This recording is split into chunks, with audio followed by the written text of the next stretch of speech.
নবম দিনের মতো এখানে অবস্থান কর্মসূচি করেছি শুধু একটা দাবির জন্য, সেটা হলো জাতীয়করণ। যে 5,000 অনাধিক বিদ্যালয় জাতীয়করণের জন্য কনসালটেন্ট কমিটির যে সুপারিশমালা অধিদপ্তরে পৌঁছে গেছে, কিন্তু আমরা এখন পর্যন্ত সে কোনো সুনির্দিষ্ট কোনো না পাওয়ার জন্য আমরা এখানে এখনো অবস্থান কর্মসূচিতে আছি। আমাদের একটাই দাবি জাতীয়করণ, কারণ আমরা বৈষম্য শিকার। আমরা প্রায় 25 থেকে 30 বছর কেউ অনেক শিক্ষক শিক্ষিকা বা মারা গেছে, এদেরকে জন্য তো আমরা নিজেরা কিছু করতে পারতেছি না। এখন এমন অবস্থা হয়েছে মনে হয় আর কত শিক্ষক এভাবে প্রাণ দিবে, কিন্তু তারপরও আমরা জাতীয়করণের মুখ দেখতেছি না। তাই আমরা এবার একটা ব্রণ নিয়ে আসছি, যতক্ষণ পর্যন্ত আমাদের এই জাতীয়করণের ঘোষণা না আসবে, বাস্তবায়ন না হবে, ততক্ষণ পর্যন্ত আমরা রাজপথ ছাড়বো না।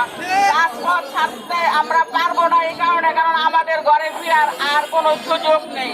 কারণ দীর্ঘ এত বছর যুগ ধরে আমরা শুধু ঘরে থেকে বেরিয়ে আসছি কালো মুখ নিয়ে, বৈষম্য শিকার হয়েই আমরা ঘরে ফিরতেছি, কিন্তু কোনো আশানুরূপ রেজাল্ট তো পাই না। আমরা এমন নির্যাতিত নিপীড়িত সংসার, সমাজ এবং স্কুল থেকেও আমরা নির্যাতিত নিপীড়িত। কারণ এভাবে আর কতদিন চলতে পারে, আমাদের আর চলার মতন পরিস্থিতি নাই। যতই দিন যাচ্ছে ততই আমরা মনে হয় মরণের দিকে চলে যাচ্ছি। কারণ প্রত্যেকটা শিক্ষক শিক্ষিকা আর কতদিন দাঁড় দানা করে এই প্রেস ক্লাবে আসবে। কারণ প্রেস ক্লাবে আসতে গেলে অনেকটা খরচ, অনেক টাকা খরচ হয়। সেই খরচ বহন করার মতন আমাদের শিক্ষকদের কোনো সুযোগ নেই। কারণ কিভাবে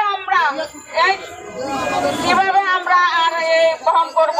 কারণ টাকা ছাড়া দুনিয়াতে কোনো কিছুই হয় না। যেমন